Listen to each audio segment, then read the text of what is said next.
Bon retour sur ce plateau, rassurez-vous, je ne vous dirai pas ce qui a été relevé en enfin, que d'histoire. Contentez-vous de la problématique de ce matin, qui est également intéressante. Ce matin, nous parlons encore de la politique, mais avec un volet bien précis. Tout le monde doit-il faire de la politique, ou alors tout le monde peut-il faire de la politique? Je commence par l'homme politique qui est sur ce plateau et qui s'appelle Bernard Owona. Bernard Owona, lorsque nous parlons de politique, tout le monde a-t-il les aptitudes de faire dans la politique? Non, du tout. Tout le monde ne saurait faire de la politique parce que c'est quelque chose de très difficile, de très complexe, de très délicat.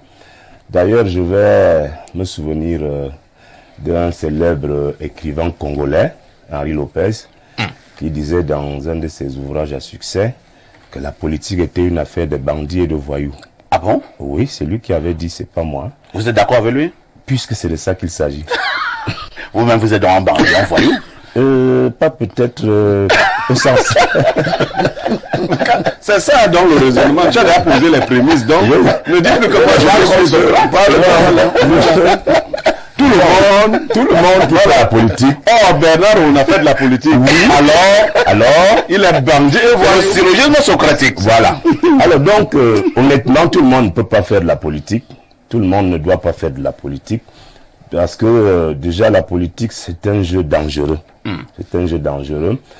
C'est un exercice réservé pratiquement aux roublards, aux menteurs et aux gens qui font essentiellement dans les fausses promesses.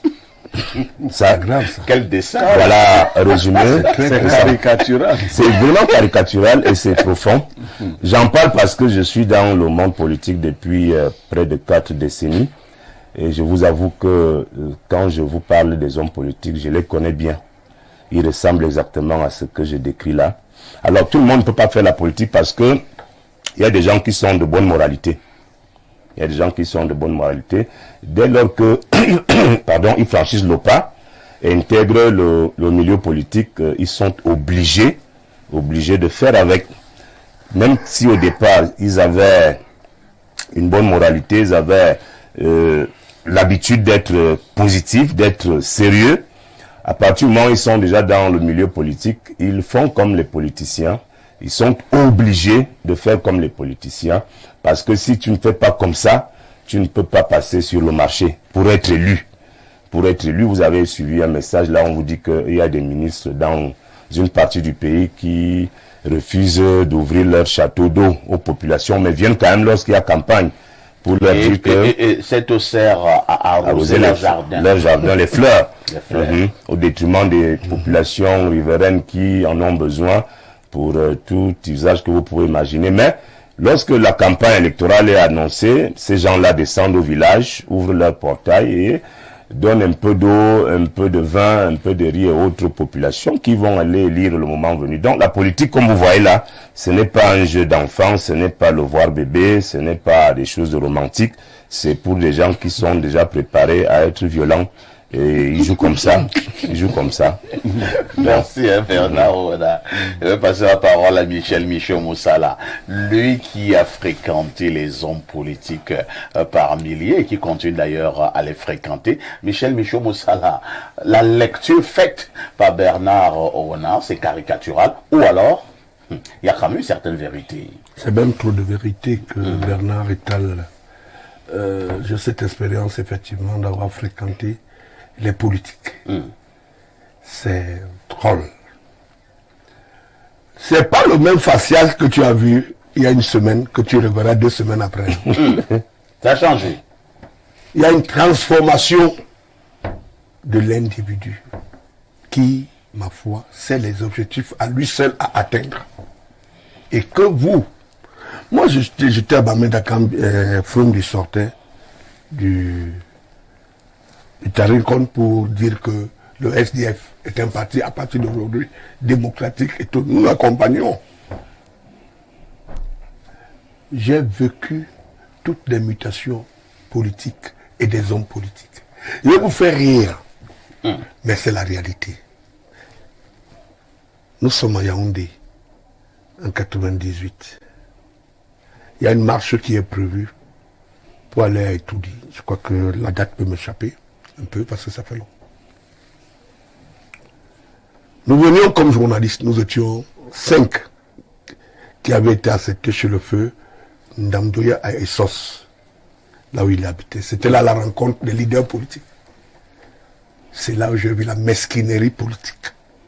C'est un enseignement inoubliable pour moi, parfois ici, et je souhaiterais que les journalistes, comme les vôtres, en arrivent à vivre ce genre d'expérience. Alors, le général Asso était commandant du quartier général. À la matinale du matin au poste national, on lui tend le micro. Parce que ça boue à Yaoundé, on va marcher pour aller à Etoudi. Tous les leaders se retrouvent chez Ndamdoya entre 7h et 8h30, 9h, heure à laquelle il s'était donné rendez-vous. Fromdi, Dikakwa, Kodok, tous ces gens dont vous pouvez imaginer, la plupart sont pas. Nous autres journalistes sélectionnés, nous y étions déjà. J'ai mon frère, je continue quand je le vois, j'avais passé la nuit chez lui, et il me dit, tu vas où?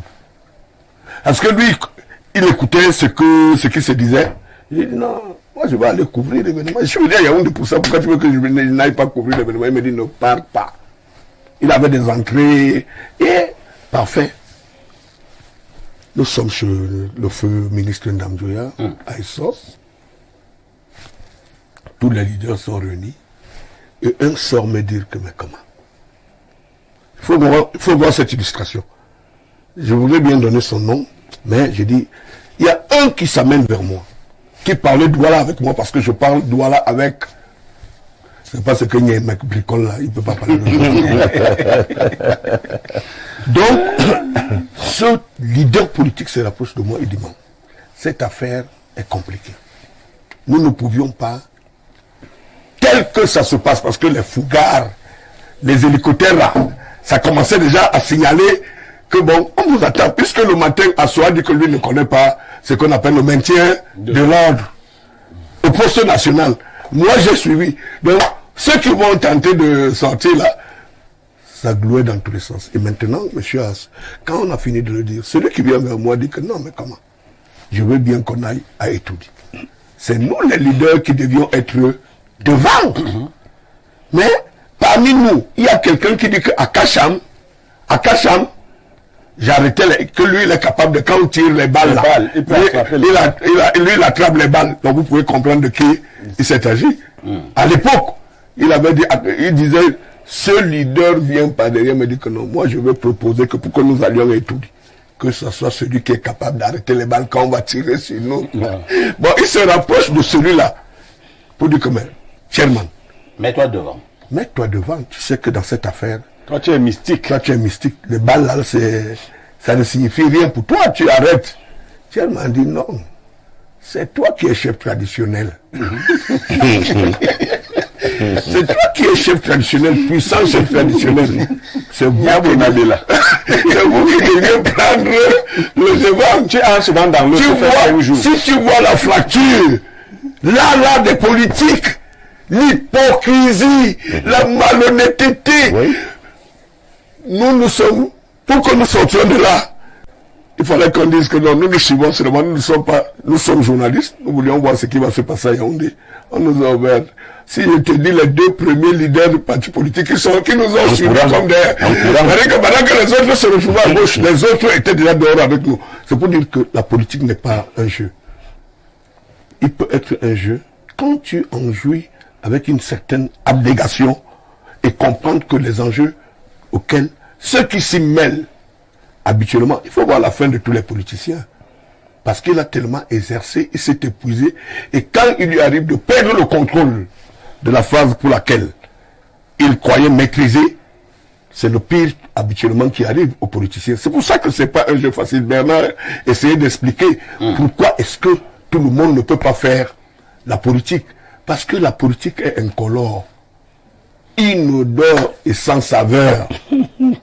C'est ça la politique. Il faut faire très attention quand tu t'y rends, quand tu vas y faire. Il faut savoir parce qu'aujourd'hui, ton ennemi, c'est celui avec qui tu chemines. en politique. C'est lui. Il faut voir les coups qui se passent au sein du parti de Rona.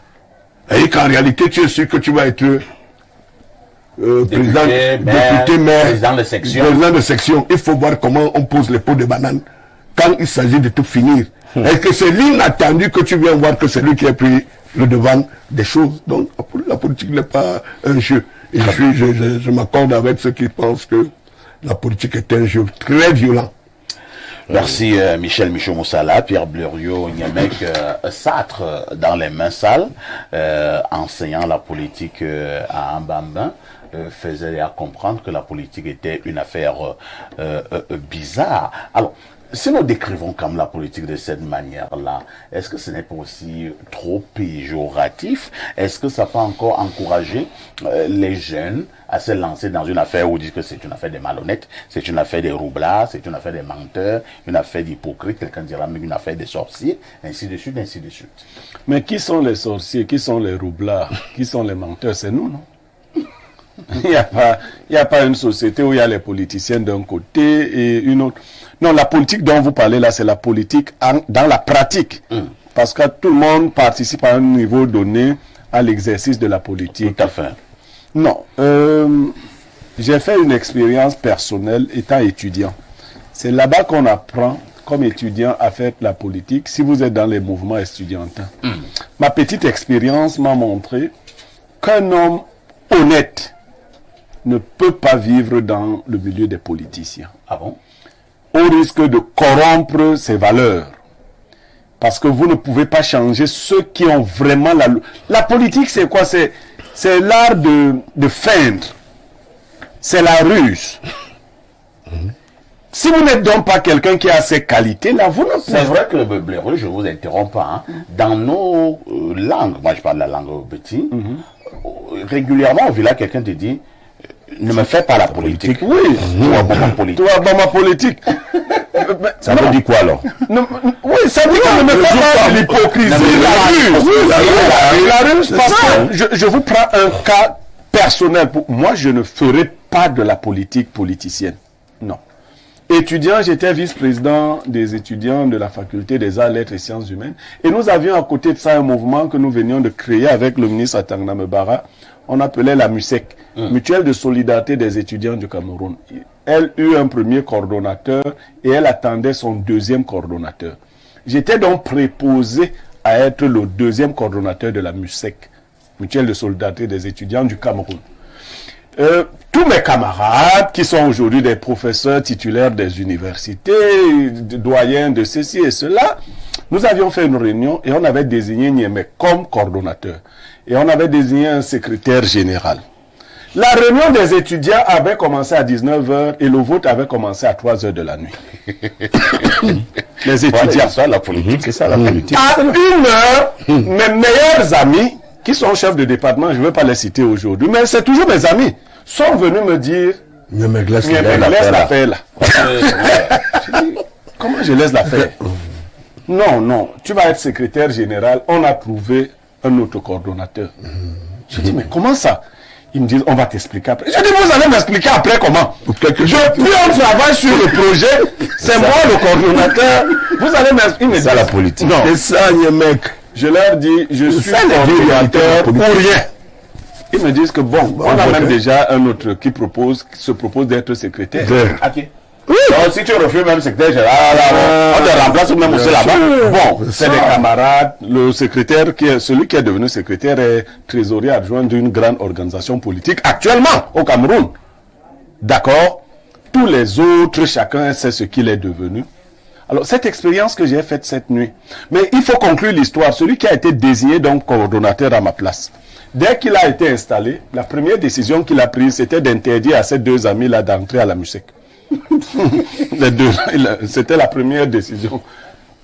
Alors, j'ai compris à ce petit niveau, qui n'est même pas petit, parce que ces camarades de classe qui sont de grands professeurs aujourd'hui, eux, ils avaient déjà la vue politique avant moi. Il y a un d'entre eux qui est très intelligent. Il est assez intègre, mais la politique, lui connaissait déjà les rouages. Si tu dors tôt, tu ne peux pas être politicien. Si quand la réunion finit, toi tu rentres à la maison, tu ne peux pas être politicien. Parce que la vraie réunion, c'est quand les gens sont rentrés. C'est-à-dire que vous finissez la réunion, tout le monde rentre. Tu rentres bêtement chez toi, tu te couches. Tu ne sais pas que pendant que tu rentrais là, on a appelé les gens pour dire que la réunion commence à 2 heures. Je voulais t'illustrer cela. Oui. Parce que quand j'étais personnalité indépendante aux assises de la tripartite, je m'en moquais. J'ai suivi toute la scène. Haïti a vécu ça, il a subi ça. Les camarades sont, lui, il a bêtement. Moi, que l'argent, c'était à 3 heures. Ce qui se passait entre des étudiants de 2005. Voilà. Ce qui se passait entre minuit, à la tripartite, entre minuit et 4 heures du matin. Et on rien à voir avec le film qu'on venait de on a notre profil. Hein. Quand les gens parlent, il y a des gens véhéments, comme Niemek, il y a des gens durs. Les plus intelligents, on les lit. Le grand leader qui vous lit, c'est que non. Niemek est sérieux, il est inflexible. Mais il y a quelqu'un qui fait comme Niemek. Lui, il a lu le nom, le type suit. On sait. On peut. Et qu'est-ce qu'ils font, des politiciens? Ils rentrent en combinaison avec ceux qui sont flexibles. Oui. Et on vous taille les aux pieds. Vous vous retrouvez seul, vos amis, parce que je me suis retrouvé un jour dans une grève d'étudiants, tout seul au milieu de l'établissement. Heureusement que quelqu'un a eu pitié de moi, m'a dit, quitte tes amis étaient pour l'argent dans la nuit. Qu'est-ce que tu fais là? On va te tuer. Si, oui. Ça, alors, c'est ça le mécanisme de la quand vous politique. découvrez que c'est ça, quelqu'un me proposait dernièrement, il dit non, tu es très dur, tu pourrais te mettre avec un tel. Je me suis mis à rire. Je lui ai dit quand même, mon espèce est rare. Si je m'associe à quelqu'un, je suis mort. Parce que ces gens se sont déjà associés à des gens que vous n'imaginez pas. Donc la politique, c'est ça. C'est des associations nocturnes. La politique, c'est la sorcellerie de la journée. C'est la sorcellerie aux yeux ouverts. C'est comme en sorcellerie. C'est quand toi tu rentres que les autres commencent. Merci Pierre. Il y a un de mes parents qui m'a dit qu'il vaut mieux être remplaçant quand tu vas faire la politique. Quand le premier à entrer dans le jeu. Kodor nous avait dit ça. S'il y a un siège à discuter ici, laisse le plus gourmand s'avancer. Quand on va le manger, tu vas t'asseoir. Et tu aurais tiré les leçons du gourmand. Alors, lisons encore quelques préoccupations.